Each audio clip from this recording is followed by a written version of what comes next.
نحمده ونصلي على رسوله الكريم اما بعد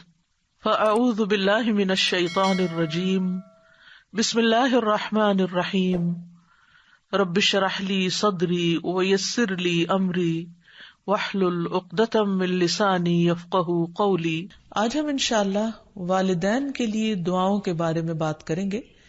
کہ ہم کس طرح ان کے لیے بہترین دعائیں کر سکتے ہیں، کیونکہ والدین وہ ہستی ہیں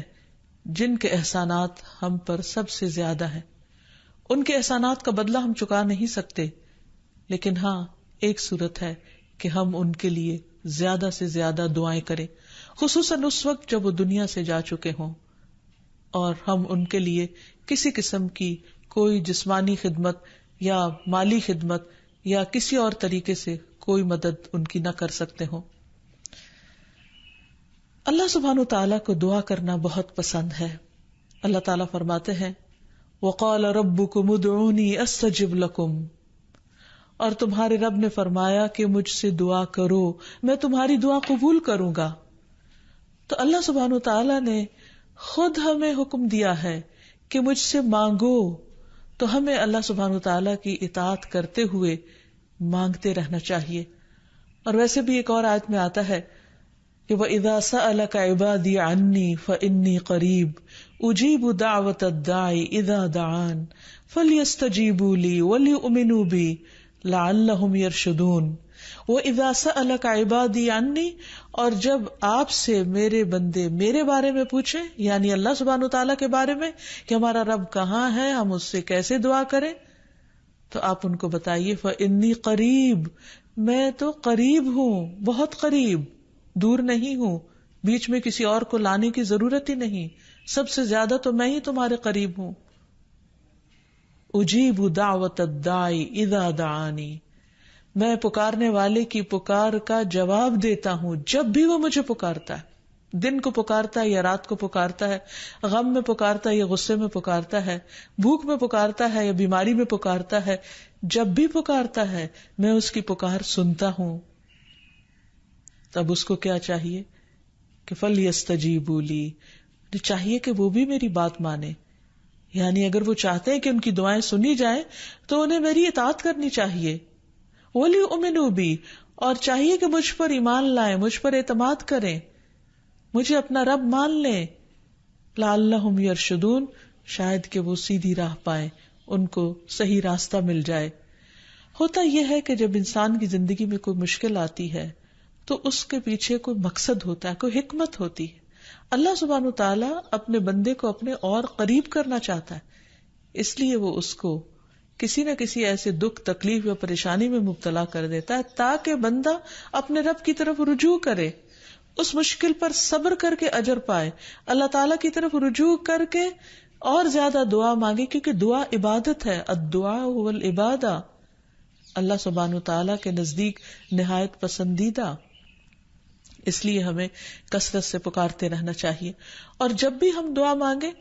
تو اس سے پہلے اللہ تعالیٰ کی حمد و ثنا ضرور بیان کریں۔ ایک حدیث میں آتا ہے، عبداللہ بن مسعود رضی اللہ عنہ کہتے ہیں کہ میں نماز پڑھ رہا تھا اور نبی صلی اللہ علیہ وسلم، ابو بکر اور عمر ایک ساتھ تھے۔ جب میں بیٹھا تو اللہ تعالیٰ کی حمد و ثنا بیان کی، پھر نبی صلی اللہ علیہ وسلم پر درود بھیجا، پھر اپنے لیے دعا کی، تو نبی صلی اللہ علیہ وسلم نے فرمایا مانگو عطا کیا جائے گا، مانگو عطا کیا جائے گا۔ تو اس سے پتہ یہ چلتا ہے کہ دعا سے پہلے اللہ تعالیٰ کی حمد و ثنا بیان کرنا ضروری ہے۔ اللہ تعالیٰ کی حمد و ثنا کے بے پناہ کلمات ہیں، لیکن آج ہم ان کلمات میں سے ایک کلمہ جو اللہ تعالیٰ کو بے حد محبوب ہے وہ آپ کو بتاتے ہیں، جو نماز کے آغاز میں بھی پڑھا جاتا ہے، اور نماز کے علاوہ بھی اگر اللہ تعالیٰ کی حمد و ثنا کرنا ہو تو اس دعا کو پڑھ سکتے ہیں۔ سبحانک اللہم وبحمدک وتبارک اسمک وتعالی جدک ولا الہ غیرک، اے اللہ تو پاک ہے اپنی تعریف کے ساتھ، تیرا نام بڑا ہی برکت والا ہے، تیری بزرگی بلند و برتر ہے، تیرے علاوہ کوئی بھی الہ نہیں ہے۔ تو بہرحال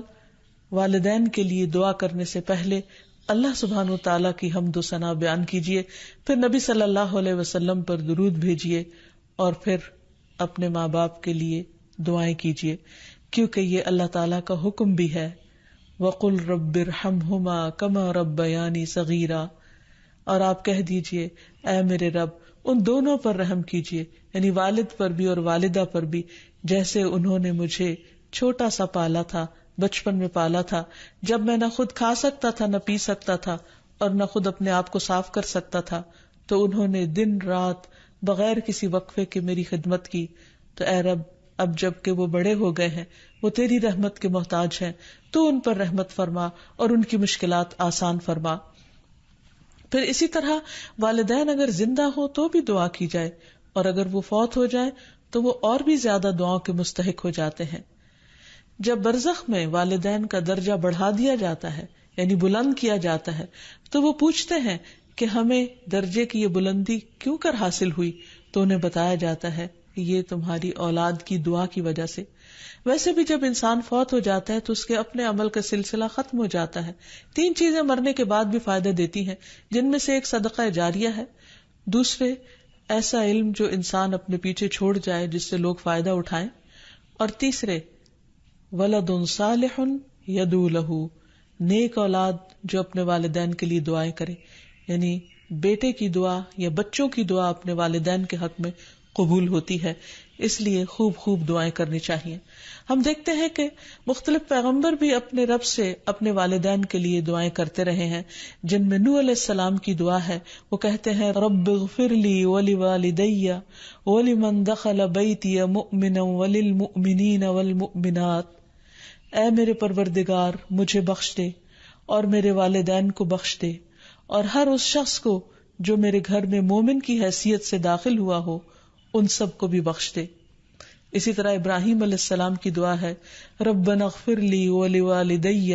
وللمؤمنین یوم یقوم الحساب، اے ہمارے پروردگار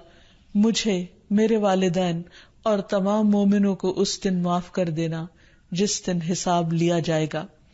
پھر اسی طرح ہم دیکھتے ہیں کہ صحابہ کرام اپنے والدین کے لیے دعائیں کیا کرتے تھے، جن میں خاص طور پر حضرت ابو ہریرہ کا ذکر ملتا ہے کہ وہ ایمان لے آئے تھے لیکن ان کی والدہ مشرکہ تھی، اور وہ نبی صلی اللہ علیہ وسلم کے بارے میں ایسے کلمات کہہ دیتی جس سے ان کو بہت تکلیف ہوتی. تو ایک مرتبہ اسی طرح کے کچھ کلمات سن کر وہ روتے ہوئے نبی صلی اللہ علیہ وسلم کے پاس آئے، کہنے لگے کہ یا رسول اللہ صلی اللہ علیہ وسلم آپ میری والدہ کی ہدایت کی دعا کیجیے. بہرحال آپ صلی اللہ علیہ وسلم نے ہاتھ اٹھا دیے، ان کے لیے دعا کی، اور جب حضرت ابو ہریرہ واپس گھر پہنچے تو ان کی والدہ اسلام قبول کر چکی تھی. حقیقت یہ ہے کہ والدین کے لیے خود بھی دعا کرنی چاہیے اور دوسروں سے بھی دعا کی درخواست کرنی چاہیے. پھر اسی طرح ہم دیکھتے ہیں کہ ایک مرتبہ ابو ہریرہ جب اپنے وطن پہنچے تو بڑی اونچی آواز میں کہا اما جان السلام علیکی ورحمۃ اللہ وبرکاتہ. انہوں نے جواب دیا وعلیک السلام ورحمۃ اللہ وبرکاتہ. پھر ابو ہریرہ کہنے لگے اللہ تعالیٰ آپ پر رحم فرمائے جیسا کہ آپ نے بچپن میں میری پرورش فرمائی. ان کی والدہ نے جواب دیا اے میرے بیٹے تمہیں بھی اللہ تعالیٰ بہترین جزا دے اور تم سے راضی ہو جیسا کہ تم نے میرے ساتھ بڑھاپے میں نیک سلوک کیا. حقیقت یہ ہے کہ ہم پر انسانوں میں سے سب سے بڑا احسان ہمارے والدین کا ہے. اللہ سبحانہ وتعالیٰ نے اپنے حق کے بعد سب سے بڑا حق ہمیں والدین ہی کا بتایا ہے. اللہ تعالیٰ نے بنی اسرائیل سے پکا عہد لیا تھا.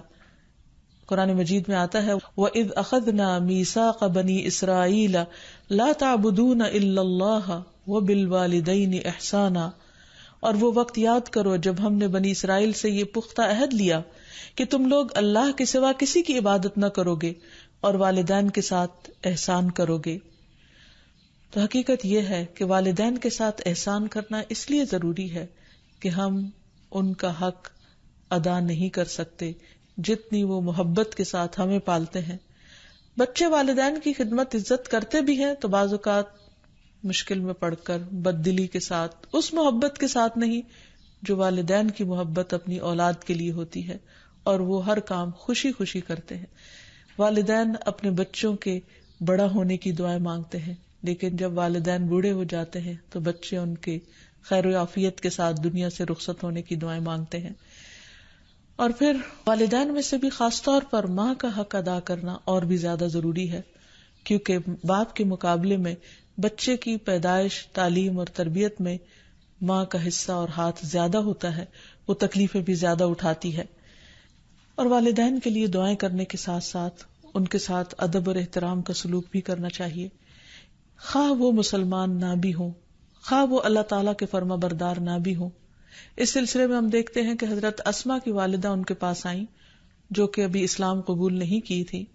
تو وہ نبی صلی اللہ علیہ وسلم کی خدمت میں حاضر ہوئی اور پوچھا کہ میری والدہ میرے پاس آئی ہیں اور بہت رغبت کے ساتھ مجھ سے ملنا چاہتی ہیں، تو کیا میں ان سے مل سکتی ہوں، ان کی مدد کر سکتی ہوں؟ تو آپ نے فرمایا تھا صلی امکی، تم اپنی ماں کے ساتھ صلہ رحمی کرو. اس بارے میں اللہ سبحانہ وتعالیٰ قرآن مجید میں بھی حکم دیتے ہیں کہ اگر وَإِن جَاهَدَاكَ عَلَىٰ أَن تُشْرِكَ بِي مَا لَيْسَ لَكَ بِهِ عِلْمٌ فَلَا تُطِعْهُمَا وَصَاحِبْهُمَا فِي الدُّنْيَا مَعْرُوفًا، کہ اگر وہ تجھ پر دباؤ ڈالیں کہ تو میرے ساتھ کسی ایسی چیز کو شریک بنائے جس کا تجھے کچھ علم نہیں، تو تم ان کا کہنا نہ ماننا، البتہ دنیاوی معاملات میں ان کے ساتھ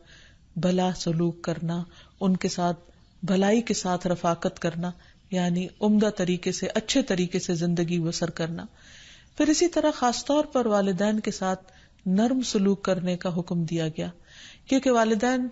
جو عمر میں بڑے ہوتے چلے جاتے ہیں یا جس طرح ان کی قربانیاں زیادہ ہوتی ہیں تو وہ اپنی اولاد سے زیادہ ایکسپیکٹ بھی کرتے ہیں،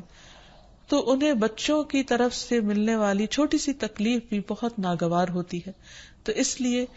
خاص طور پر ایکسٹرا کیئر کی ضرورت ہے والدین کے ساتھ معاملہ کرتے وقت، یعنی گفتگو میں بھی، پوسچر میں، رویے میں، معاملے میں، ہر چیز میں نرمی برتنے کی ضرورت ہے. اس سلسلے میں اللہ تعالیٰ فرماتے ہیں وَاخْفِضْ لَهُمَا جَنَاحَ الذُّلِّ مِنَ الرَّحْمَةِ وَقُلْ رَبِّ ارْحَمْهُمَا كَمَا رَبَّيَانِي صَغِيرًا، اور ان پر رحم کرتے ہوئے انکساری کے ساتھ ان کے آگے جھکے رہو اور ان کے حق میں دعا کرو کہ اے میرے رب ان پر رحم فرما جیسا کہ انہوں نے بچپن میں مجھے محبت اور شفقت کے ساتھ پالا تھا. اس سلسلے میں ہمیں ایک روایت میں یہ بھی ملتا ہے، عبداللہ بن مسعود کہتے ہیں کہ ایک شخص نے نبی صلی اللہ علیہ وسلم سے پوچھا کہ کون سا عمل سب سے افضل ہے؟ آپ نے فرمایا وقت پر نماز پڑھنا اور والدین کے ساتھ نیکی کرنا، پھر اللہ کے راستے میں جہاد کرنا. یعنی سب سے پہلا کام نماز، اور پھر انسانوں میں سے والدین کے ساتھ حسن سلوک. لیکن عام طور پر والدین کو اولاد کے ساتھ شکایت ہی رہتی ہے، کیونکہ بعض اوقات لوگ نماز